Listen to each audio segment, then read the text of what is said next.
ሰላም እንዴት ናችሁ? ውድ የጂኦን ዲጂታል ቻናል ቤተሰቦች፣ ዛሬ በዚህ ቪዲዮ የምናየው የፋይዳ ዲጂታል ብሔራዊ መታወቂያ የተሳሳተ መረጃ በኦንላይን እንዴት እንደምናስተካክል ነው። በብሔራዊ መታወቂያ ምዝገባ ወቅት የስም፣ የልደት ቀን፣ ዜግነት፣ አድራሻ፣ ስልክ ቁጥር፣ ኢሜይልና የመሳሰሉትን መረጃዎች ስንሞላ በአጋጣሚ ስህተት ሊፈጠር ይችላል። ስህተቱ በሁለት መንገድ ይመጣል። አንደኛው የፋይዳ መታወቂያ ተመዝጋቢው መረጃውን በትክክል ሞልቶ የምዝገባ ባለሙያው መረጃውን በሚሞላበት ወቅት ስህተት ሊፈጠር ይችላል። ሁለተኛው ተመዝጋቢው ሲሞላ በስህተት ወይም ከምዝገባ በኋላ የመረጃ ለውጥ ካደረገ፣ ምሳሌ የአድራሻ ለውጥ ማንሳት እንችላለን። በሁለቱም መንገዶች የተፈጠሩ የመረጃ ስህተቶችን በማንኛውም ቦታና ጊዜ ኦንላይን በስልካችን ወይም ኮምፒውተር ተጠቅመን ማስተካከል እንችላለን። ቀጥታ ብሮዘር በመክፈት የዩአርኤል አድራሻ ማስገቢያው ቦታ ላይ id.gov.it /update ብለን በመጻፍና በመጫን ወደ ድረ ገጹ እንደምትመለከቱት እንገባለን። ድረ ገጹ ስንገባ የምትመለከቱትን አይነት ዩዘር ኢንተርፌስ እናገኛለን። እንደምትመለከቱት ቋንቋውን መቀያየር እንችላለን። ብንፈልግ በአማርኛ ካለዚያ በእንግሊዝኛ መጠቀም እንችላለን። ዌልካም ቱ ዘ ፋይዳ ሬዚደንታል ፖርታል የሚል ነው። ከዚህ በታች ፕሊስ ኢንተር ዮር ኤፍሲ ናምበር የሚል ፎርም አለ።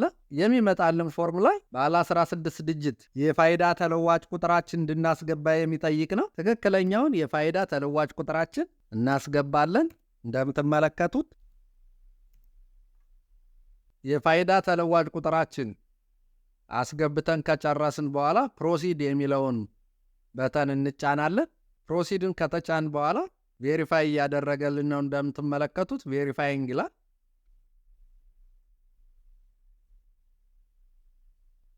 ቀጣይ በስልካችን የሚላክልንን ያን ጊዜ ይለፍ ቃል ከ10 ደቂቃ ባነሰ ጊዜ ውስጥ አስገብተን ቬሪፋይ የሚለውን በተን እንጫናለን። እንደምትመለከቱት ወደ ዋናው የመረጃ ማስተካከያ ገጽ ያስገባናል። ከዋናው የመረጃ ማስተካከያ ገጽ ከገባን በኋላ የተለያዩ አማራጮች አሉ። እዚህ ጋር እንደምትመለከቱት ቋንቋውን መቀያየር እንችላለን።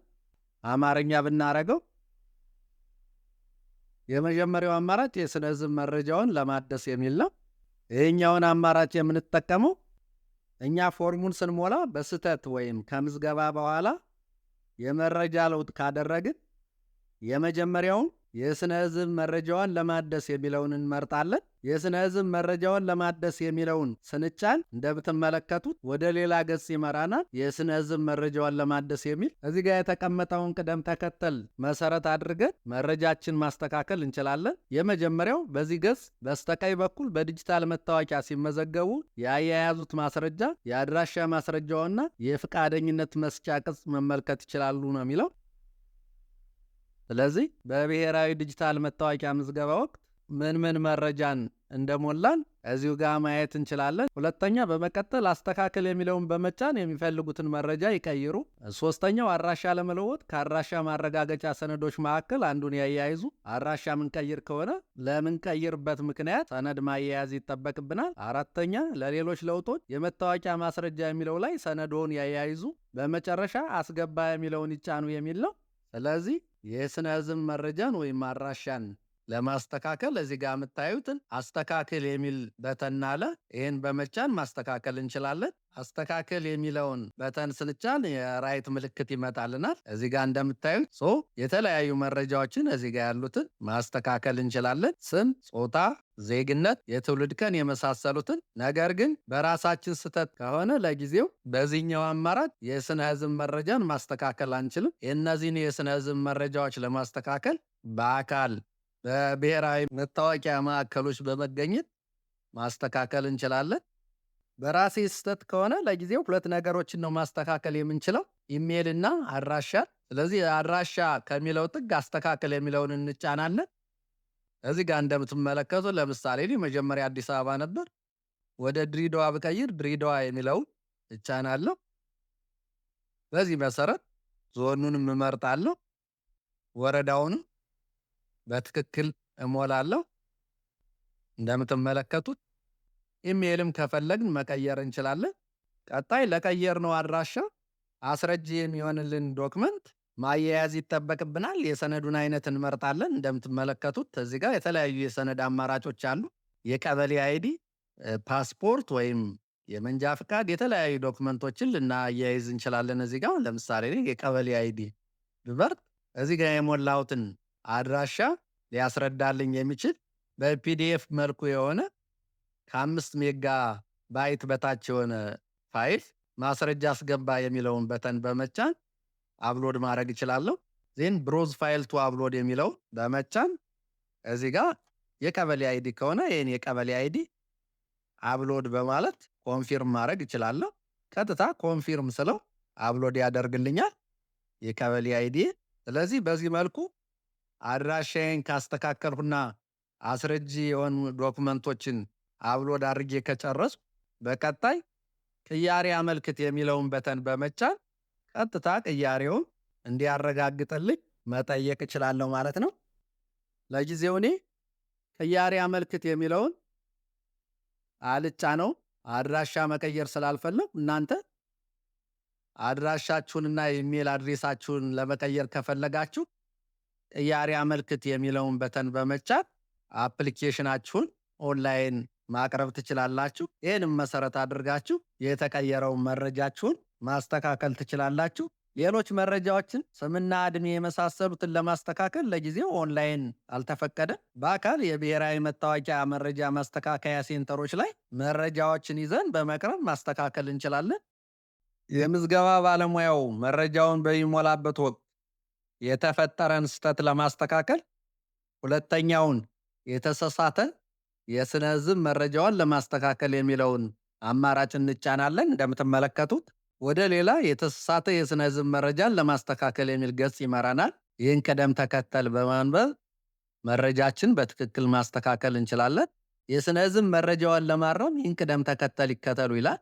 ማሳሰቢያ፣ በዚህ ገጽ ላይ ሙሉ የስነ ህዝብ መረጃውን በስምምነት ቅጽ ላይ ባለው መረጃ መሰረት ማረም ይችላሉ። በስምምነት ቅጽ ላይ ከተሞላው ውጭ መረጃ ካስገቡ ጥያቄው ውድቅ የሚደረግ መሆኑን በትህትና እናሳውቃለን የሚል ነው። ስለዚህ በመጀመሪያው የብሔራዊ መታወቂያ ምዝገባ ወቅት የሞላነውን መረጃ መሰረት አድርገን ነው የተሳሳተውን መረጃ ማስተካከል የምንችለው። በዚህኛው አማራጭ በኦፊሰሩ ወይም መረጃውን በሚሞላው ባለሙያ ስህተት የሚመጣውን የተሳሳተ መረጃ ለማረም ነው የሚያግዘን ይሄኛው አማራጭ። ኮንሴንት ፎርሙ ላይ የተሞላውን ማንኛውንም ነገር ስህተት ካለ ማስተካከል እንችላለን።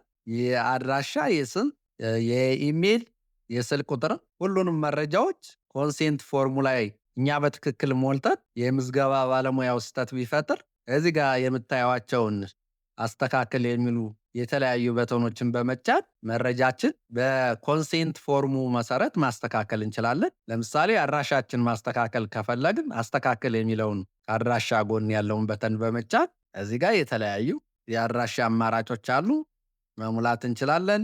ክልል እዚህ ጋር ከተዘረዘሩት ኮንሴንት ፎርሙ ላይ ያለውን መምረጥ እንችላለን። ዞን፣ ወረዳ ብንፈልግ እያንዳንዱን መረጃ ኮንሴንት ፎርማችን መሰረት አድርገን ማስተካከል እንችላለን ማለት ነው። የስነ ህዝብ መረጃችን ዜግነት ወይም የትውልድ ቀን ለማስተካከል ብንፈልግም ማስተካከል የሚለውን በመጫን እዚህ ጋር ያሉትን መረጃዎች መምረጥና ማስተካከል እንችላለን። የትውልድ ቀንን ማስተካከል እንችላለን ማለት ነው። ሌላው የስነ ህዝብ መረጃ እንዲሁ አስተካከል የሚለውን በተን በመጫን እንደምትመለከቱት ስማችን፣ ጾታችን፣ ኢሜላችን፣ ስልክ ቁጥራችንን ማስተካከል እንችላለን ማለት ነው።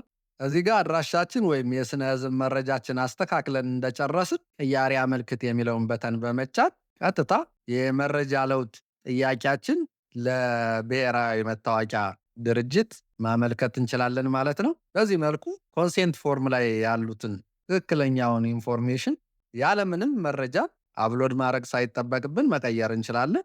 በብሔራዊ መታወቂያ ምዝገባ ወቅት ምን እንደሞላን ከፕሩፍ ኦፍ አድሬስ ከሚለው ፊት የአይን ምልክቷን በመጫን ማየት እንችላለን። እንደምትመለከቱት ይሄ በብሔራዊ መታወቂያ ስንሞላ መጀመሪያ ላይ የሞላነው መረጃችን ነው። ስለዚህ ይህን መረጃ እዚሁ ጋር ማየት እንችላለን። እዚህ መረጃ ላይ ያለን ማንኛውም ኢንፎርሜሽን የመረጃ ባለሙያው ሲሞላ ከተሳሳተ ኦንላይን በመሙላት ማስተካከል እንችላለን። ምንም አይነት አስረጅ ዶክመንት አፕሎድ ማድረግ አይጠበቅብንም። በአጠቃላይ በኦንላይን ማስተካከል የማንችላቸውን ሌሎች መረጃዎችን በአዲስ አበባና በክልሎች በተጠቀሱ ጣቢያዎች በአካል በመሄድ መረጃዎችን በመያዝ ማስተካከል እንችላለን። ድረስ ስለተከታተላችሁ እያመሰገን ቻናሉን ሳብስክራይብ እንድታደርጉ ለማሳሰብ እወዳለሁ። ሰላም ሁኑልኝ።